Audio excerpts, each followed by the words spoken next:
Bonjour, Mesdames, Messieurs. Communiqué numéro 67 sur la situation de la pandémie Covid-19 au Sénégal. Ce jeudi 7 mai 2020, le ministère de la Santé et de l'Action sociale a reçu les résultats des examens virologiques ci-après. Sur 1027 tests réalisés, 59 sont revenus positifs, soit un taux de positivité de 5,74%. Les tests positifs sont répartis comme suit.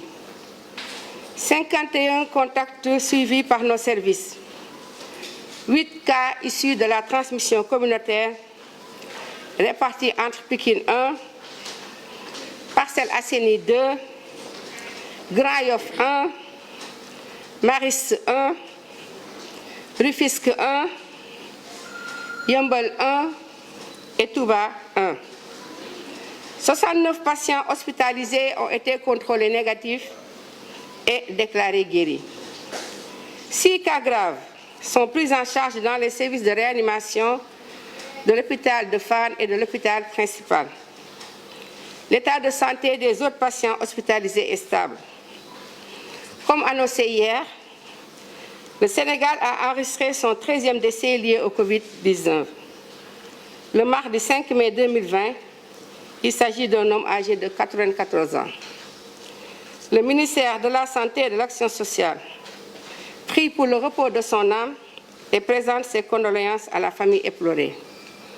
À ce jour, 1492 cas ont été déclarés positifs, dont 562 guéris, 13 décédés, 1 évacué et donc 916 sous traitement.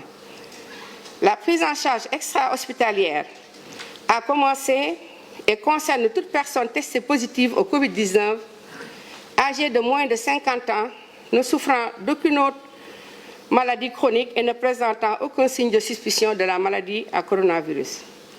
Cette prise en charge extra-hospitalière est assurée par un personnel médical et se déroule dans une structure d'hébergement aménagée à cet effet. Toute personne ne répondant pas aux critères énoncés ci-dessus est prise en charge dans les structures de santé dédiées. Le ministère de la Santé et de l'Action sociale exhorte les populations au respect strict des mesures de prévention collective et individuelle. Assalamu alaikum askan wi. Ci bésu tey bii di alxames juróom-ñaari fan ci mois de mai 2020 jot nañu résultat virologique yi ma leen di bëgg a jottali. Ci junni ak ñaar fukk ak juróom-ñaar test yi nga xamante ne def nañ ko juróom fukk ak juróom-ñeent bi ñu dellu see ànd nañu ak doomu jàngoro ji. ci yooyu juróom fukk ak benn moom lañuy wax contact ni leen ko doon waxee bés bu nekk mooy ñi nga xamante ne ñu ngi leen di saytu te di leen topp ci bërëbu liggéeykaay yi.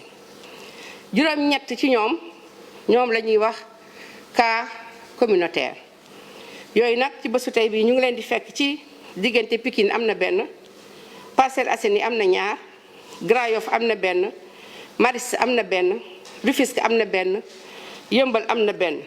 ñooñu ñëpp nag ñu ngi fii ci Ndakaaru. Touba am na benn.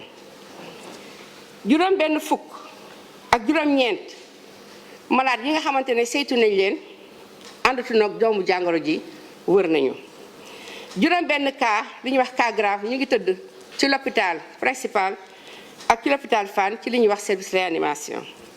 ni ngeen ko waxee démb te di ko doolee nakarlu suñ Sénégal gi amaat na beneen nit koo xam ne génn na àddina muy def mu tollu léegi ci ñu génn àddina ci fukk ak ñett. ministère de la santé mu ngi koy jaar ak ay mbokkam ak askan wi te ñu naan yàlla xare ko àjjana. ci bésu tey bii ñu ngi toll ci junni ak ñeenti téeméer ak juróom-ñeent fukk ak ñaar ci cas yi nga xamante ne positif nañu mooy ànd nañu ak doomu jàngoro ji. ci yooyu juróomi téeméer ak juróom-benn fukk ak ñaar wër nañu, fukk ak ñett wàññeeku nañu mooy gaañu nañu, benn delloo nañ ko réewam. ñu toll léegi ci ñi nga xam ne ñu ngi tëdd ci lalu hôpital ñu leen di faj ci juróom-ñeenti téeméer ak fukk ak juróom-benn.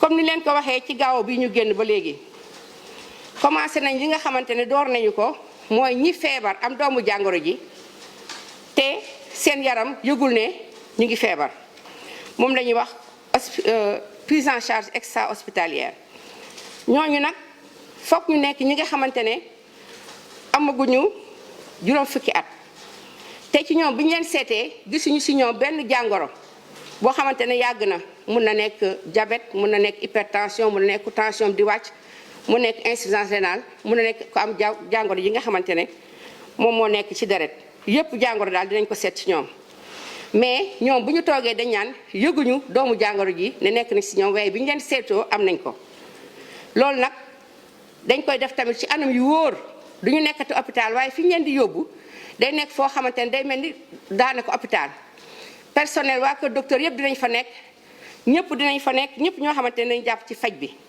te tamit fi ñu koy defee dañ koy def ba mu mel ni hôpital ni ñuy duggeek ni ñuy génneek ni ñuy defee lépp loo xamante ne war na ci ñu ngi ñaan képp koo xam ne bokkul ci li ñu wax nii xamal ne duñ la ko defal mais yaa ngi tëddaat ci laru hôpital yi ni ñu ko waxee woon ministère de la santé action sociale mu ngi dellu di ñaax askan wi di wax ne mbas maa ngi wal na ñëpp def ni ñu ko waxee woon ak tegtal yi lépp loo xamante ne bu ñu ko defee muy geste barrière feebar bi du leen dal mais itam même bu duggee ci dëkk bi ba ci bëri du wàllaate kenn ministère de la santé et de l'action sociale ñu ngi leen di gërëm di leen di sant wasalaam